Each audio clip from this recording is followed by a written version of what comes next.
the committee may recommend final approval, which will be voted on by the full board at a future date.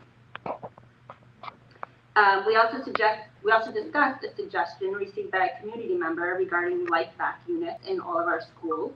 These are choking aid devices, and LifeVac is currently giving away free units to schools. So Mr. Rosado, if he hasn't already, will be ordering those free units for our buildings. And I want to give Mr. Kevin Widmeyer from Westwood a shout out for sharing this idea with the board. We meet again on October 12th, and that concludes my report. Thank you. Who is doing the report for curriculum instruction? I'll read for Stacy Price. So we met on September 12th. It was myself, Ms. Cooper, Mrs. Kristen Peterson, and Stacy, Mrs. Price. Also, Dr. Warner was there. Ms. was there. We started, as Dr. Mortimer alluded to earlier in her report, talking about the strategic planning. It was a great discussion.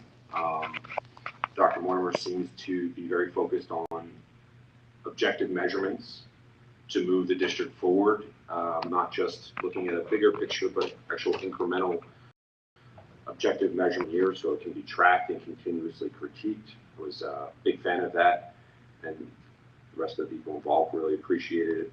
We went through a list of the different materials that we'll be writing curriculum for, or updated curriculums for in the summer. They'll be approved, I think, in section 19B, if I remember correctly. There was a little discussion on the NJSLA data, but as Dr. Warmer alluded, there's going to be a presentation next month, I believe, to support that. All parents and community members are invited.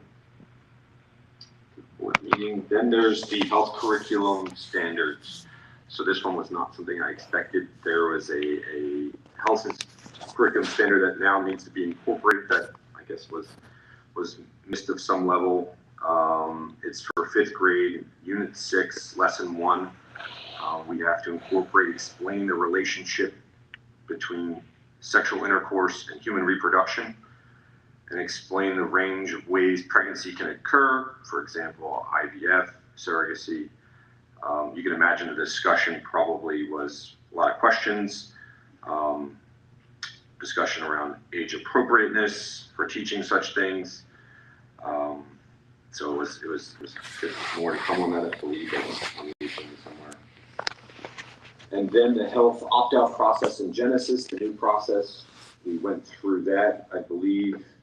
If I remember correctly, there were about 200 opt-outs, something along that level, comparative to roughly just under 50 last year. So a bigger turnout, plus the district's doing a really good job double checking and sending out messages to all the parents that did opt out to make sure that they, that was what they wanted and there were appropriate lessons. Ms. Calderon is going and finishing her dissertation. I was really happy to hear about it. Happened to be somebody that really likes math, and to see that she's focused on that and helping our next generations improve in this space. Someone in the STEM field, I was very taken back by it. It's very much thing, and lower congratulations for that. Fire department, another thing that was really interesting to discussion about Fire Prevention Month. There's just been some things that haven't happened universally across all the schools in the district, and we're working to close some of that. There used to be a car out front also during that time that was all smashed up to help remind students about the dangers of the vehicle.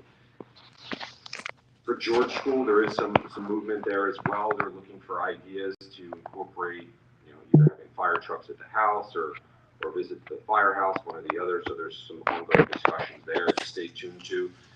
But that was a really nice one to go through. I'd like to see that, and the rest of the team was really interested as well.